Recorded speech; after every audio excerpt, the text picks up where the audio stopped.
Hello everyone. Last lecture में हमने chapter 9 start किया था जिसमें हमने बैलेंसिंग देखा था और स्टैटिक बैलेंसिंग के थ्योरी पोर्शन को कवर किए थे। ठीक है, जिसमें से स्टैटिक बैलेंसिंग में हमने देखा था कि जो भी आपको इक्वेशन मिला था स्टैटिक बैलेंसिंग में उसे दो मेथड से हम सॉल्व कर सकते हैं। एक था एनालिटिकल और दूसरा था ग्राफिकल मेथड। तो इस लेक्चर वीडियो में हम एक प्रॉब्लम कंसिडर कर रहे हैं जिसे दोनों मेथड से हम सॉल्व करेंगे।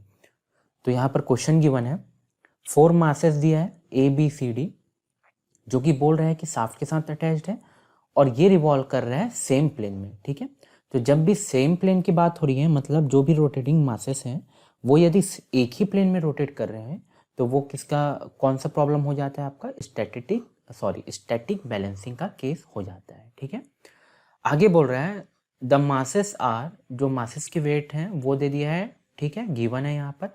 तो हम masses A B C D को हम M1, M2, M3 और M4 कंसिडर कर रहे हैं। ठीक है, और their radii of rotation R, ये भी गिवन है आपका 40, 50, 60 और 30। ठीक है, तो हम ये इसे कंसिडर कर रहे हैं R1, R2, R3 और R4। ठीक है, उसके बाद बोल रहा है the angular position of masses B C D. ठीक है, बी सी डी का एंगुलर पोजीशन दे दिया है किसके रेस्पेक्ट में, मास ए के रेस्पेक्ट में। ठीक है, तो हम यहाँ पर मास ए को 0 डिग्री एंगल पे कंसिडर करेंगे और मास बी सी डी को ए के रेस्पेक्ट से क्या है, मेजर करेंगे। ठीक है, उसके बाद आगे बोल रहा है determine the position and magnitude of balancing masses. ठीक है, आपको पोजीशन निकालना है और मैग्नीट्यूड निकालना है बैलेंसिंग मासेस का, बैलेंसिंग मास का। ठीक है, रेडियस दिया है आपका बैलेंसिंग मास का 80 mm। ठीक है, तो जो भी गिवन डेटा है सबसे पहले आप उसे नोट करेंगे। उसके बाद यहाँ पर हम जो मास ए है उसे 0 डिग्री एंगल पे कंसिडर कर रहे हैं। ठीक है, और जो मास बी है वो क्या है, मास ए से कितना एंगल बना रहा है, 60 डिग्री। ठीक है, सिमिलरली आपका मास जो सी है वो एंगल बना रहा है ए से आपका 135 डिग्री। ठीक है, और जो मास डी है वो मास ए से बना रहा है आपका 270 डिग्री। ठीक है, तो ये हमने ड्रॉ कर लिया है ग्राफ। उसके बाद सबसे पहले हम कंसिडर कर रहे हैं एनालिटिकल मेथड। ठीक है, तो एनालिटिकल मेथड में देख रहे होंगे यहाँ पर जो F1 है और F4 इसके एक सिंगल कंपोनेंट है। ठीक है, F1 का केवल हॉरिजॉन्टल कंपोनेंट है और जो F4 है उसका केवल वर्टिकल कंपोनेंट है। लेकिन यहाँ पर आप देख रहे होंगे जो F2 है और F3 है, ठीक है, इसके क्या है, दो कंपोनेंट बनेंगे। ठीक है, तो सबसे पहले आप इसे रिजॉल्व कर लीजिए। जो F2 है इसका हॉरिजॉन्टल से बनेगा F2 cos 60 और वर्टिकल इसका बनेगा F2 sin 60। ठीक है, क्योंकि हॉरिजॉन्टल से हम इसे एंगल मेजर किए हैं। ठीक है, सिमिलरली आपका जो F3 है, क्योंकि हॉरिजॉन्टल एक्सिस से आपने मेजर किया इसे 135 डिग्री, यदि हॉरिजॉन्टल एक्सिस से हम कंसिडर कर रहे हैं तो हॉरिजॉन्टल पे ये कंपोनेंट जो है एक्स कंपोनेंट इसका हो जाएगा F3 cos 135 डिग्री और इसका जो वर्टिकल कंपोनेंट है वो हो जाएगा F3 135 डिग्री। ठीक है, दूसरे तरीके से आप इसे इस तरीके से भी रिजॉल्व कर सकते हो। यदि आप वर्टिकल कंपोनेंट कंसिडर करने की कोशिश करोगे इसका F3 का, तो वर्टिकल से ये बनाएगा आपका 45 डिग्री। तो आपका जो वर्टिकल कंपोनेंट है वो क्या हो जाएगा आपका यहाँ पर F3 cos 45 डिग्री। ठीक है, और जो हॉरिजॉन्टल कंपोनेंट है या एक्स कंपोनेंट है वो हो जाएगा आपका F sin 45 डिग्री। ठीक है, या तो आप इसे 135 डिग्री वाला कंसिडर करें या फिर ये 45 डिग्री वाला। ठीक है, कोई सा भी आप जो फोर्स रिजॉल्व किए हैं वो कंसिडर कर सकते हो, कोई सा भी एक। ठीक है, तो हम इस केस में यहाँ पर 135 डिग्री वाला ही कंसिडर कर रहे हैं। ठीक है, अब आपको करना क्या है, जो समीशन ऑफ एफ एक्स है वो सबसे पहले निकालिए। तो यहाँ पर एक्स डायरेक्शन में फोर्सेस हैं वो सबसे पहले आपका F1, तो यहाँ पर F1 हो गया। ठीक है, उसके बाद F2 cos 60, यहाँ पर F2 cos 60 प्लस, उसके बाद प्लस आपका ये F3 cos 135 डिग्री। ठीक है, उसके बाद आपको F1 में आपको वैल्यूज रखनी है mr ओमेगा स्क्वायर की। ठीक है, सारे में F1 F2 F3। ठीक है, जब आप M1 और R1 मास और रेडियस की वैल्यू रखेंगे तो आपको समीशन ऑफ Fx कुछ ये मिलेगा 0.192 ओमेगा स्क्वायर और यूनिट रहेगी इसकी न्यूटन। ठीक है, यूनिट ध्यान देंगे यहाँ पर न्यूटन रहेगा। ठीक है, सिमिलरली आपको y कंपोनेंट को भी वैसे ही निकालना है। ठीक है, अब यहाँ पर y कंपोनेंट क्या हो जाएगा, F1 में तो y कंपोनेंट है नहीं, F2 में हो जाएगा आपका F2 sin 60, ठीक है, तो यहाँ पर F2 sin 60। यहाँ पर F3 में हो जाएगा आपका F3 sin 135 डिग्री। अब यहाँ पर F4 ध्यान देंगे, यहाँ पर F4 क्या है, डाउनवर्ड डायरेक्शन में, ठीक है। हमने इस केस में क्या कंसीडर किया है, जो वर्टिकल डायरेक्शन है, ठीक है, वो पॉजिटिव वाई एक्सिस उसको प्लस लिया है, और जो निगेटिव है मतलब निगेटिव वाई एक्सिस उसे हमने माइनस लिया है, ठीक है, माइनस। सिमिलरली आपका एक्स पॉजिटिव एक्स एक्सिस को प्लस और निगेटिव एक्स एक्सिस को माइनस, ठीक है। तो यहाँ पर क्या हो जाएगा आपका, सिमिलरली आप वाई कंपोनेंट को रिजॉल्व करेंगे और इसे सॉल्व करेंगे तो आपको समीशन ऑफ एफ वाई कुछ मिलेगा ये, ठीक है, न्यूटन में, ठीक है। तो इस तरीके से हमने क्या निकाल लिया है, समीशन ऑफ एफ एक्स और समीशन ऑफ एफ वाई, ठीक है। अब इसके बाद क्या करेंगे आप, ये वाली इक्वेशन में समीशन ऑफ एफ एक्स और समीशन ऑफ एफ वाई को रखेंगे, तो इसके जरिए आपको कुछ समीशन ऑफ एफ जो है वो ये मिलेगा 1.317 ओमेगा स्क्वायर। अब आप देख रहे हो कि जो समीशन ऑफ एफ है वो क्या है, जीरो के इक्वल नहीं है, हेंस क्या हो गया, यहाँ पर जीरो के इक्वल नहीं है, इसलिए क्या है, ये अनबैलेंस सिस्टम है, ठीक है। अब ये अनबैलेंस सिस्टम है तो आपको इसे बैलेंस करना होगा, तो आप क्या करेंगे, एक काउंटर मास इस सिस्टम में ऐड करेंगे, ठीक है। तो ये देखिए इसे ग्राफ के जरिए समझते हैं। और तो यहाँ पर जो ये वाला जो आपका वैल्यू आया है समीशन ऑफ एफ, ठीक है, तो यहाँ पर यदि आप ड्रॉ करोगे, ठीक है, समीशन ऑफ एफ, तो ये यहाँ पर ड्रॉ होगा। अब ये यहाँ पर इस क्वाड्रेंट में क्यों ड्रॉ हुआ है, उसके लिए आपको क्या करना पड़ेगा, डायरेक्शन निकालना पड़ेगा, ठीक है। तो यहाँ पर जैसे कि मैंने बताया कि समीशन ऑफ एफ जीरो के इक्वल नहीं आ रहा है, मतलब क्या है, ये अभी भी बैलेंस नहीं है, मतलब अनबैलेंस सिस्टम है, तो इसके लिए आपको क्या है, काउंटर मास ऐड कर रहे हो, ठीक है। तो हमें ये पता चल गया कि सिस्टम में एक काउंटर मास की जरूरत है, ठीक है। अब कौन से पोजीशन में ये काउंटर मास हम ऐड करना है उसे हम देखते हैं, ठीक है। तो आपको क्या होगा, अब ये summation of F plus F C, ये क्या है, काउंटर मास के कारण जो सेंट्रीफ्यूगल फोर्स आ रहा है वो, ठीक है। तो ये जब टर्म आप ऐड करेंगे तो ये क्या है, इज इक्वल टू जीरो होगा, ठीक है। तो अब क्या है, ये वाला जो इक्वेशन के जरिए क्या है, आपका सिस्टम बैलेंस हो गया, मतलब ये जो काउंटर मास के कारण क्या है, आपका सिस्टम बैलेंस हो गया, ठीक है। अब आप इसके समीशन ऑफ एफ की वैल्यू रखिए यहाँ पर, और जो सेंट्रीफ्यूगल फोर्स की भी वैल्यू रखिए, ठीक है।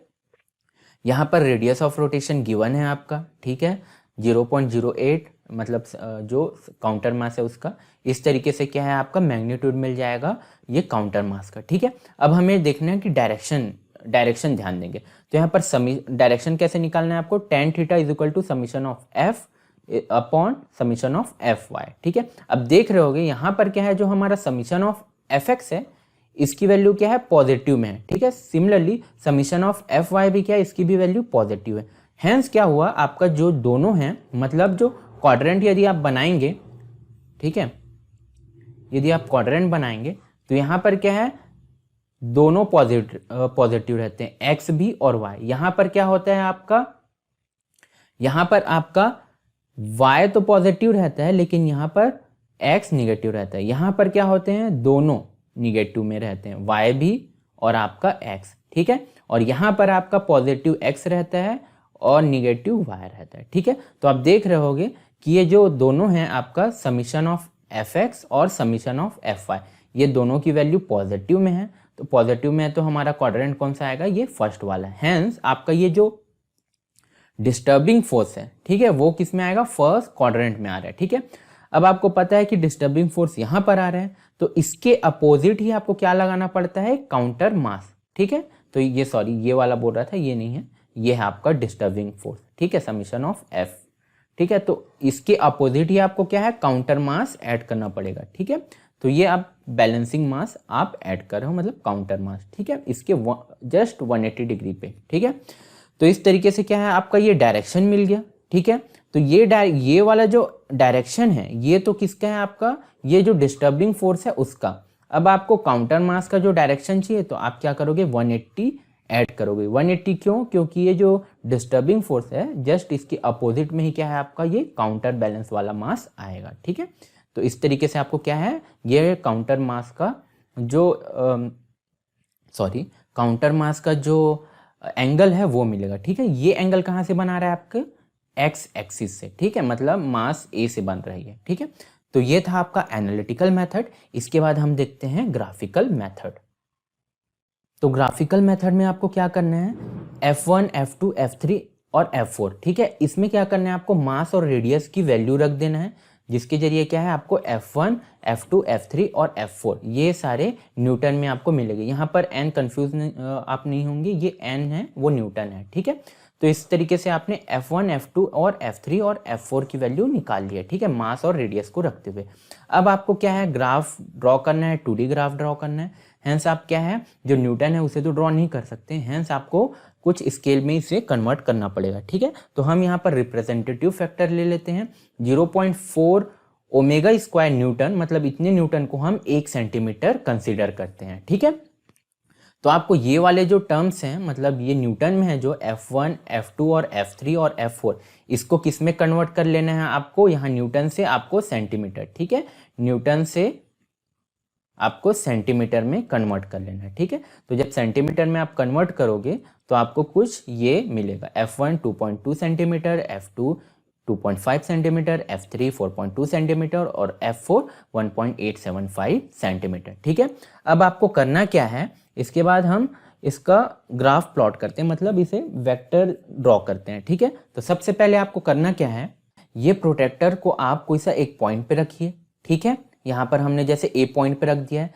अब आपको करना क्या है, ए पॉइंट से ये जो F1 वेक्टर है जो 2.2 सेंटीमीटर, आप इसे ड्रॉ करेंगे। तो यहाँ पर हमने F1 वेक्टर को ड्रॉ किया है 2.2 सेंटीमीटर स्केल कंसिडर करते हुए, ठीक है।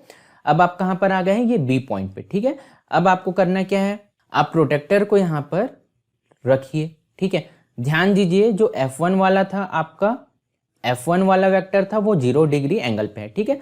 अब F2 वेक्टर बनाना है आपको, तो आपको क्या करना पड़ेगा, जो x डायरेक्शन से वहां से क्या है 60 डिग्री एंगल लेना पड़ेगा, ठीक है, बी पॉइंट पर रखते हुए, ठीक है। तो यहाँ पर 60 डिग्री एंगल लीजिए, ठीक है, और F2 ड्रॉ करिए। अब F2 की लेंथ कितनी होगी यहाँ पर, F2 वेक्टर की 2.5 सेंटीमीटर, ठीक है। अब आप कहाँ पर आ गए हैं, पॉइंट C पर आ गए हैं, ठीक है। अब फिर से एंड पॉइंट C पे फिर से क्या करेंगे आप, फिर से ये प्रोटेक्टर को एंड पॉइंट पे रखिए, ठीक है।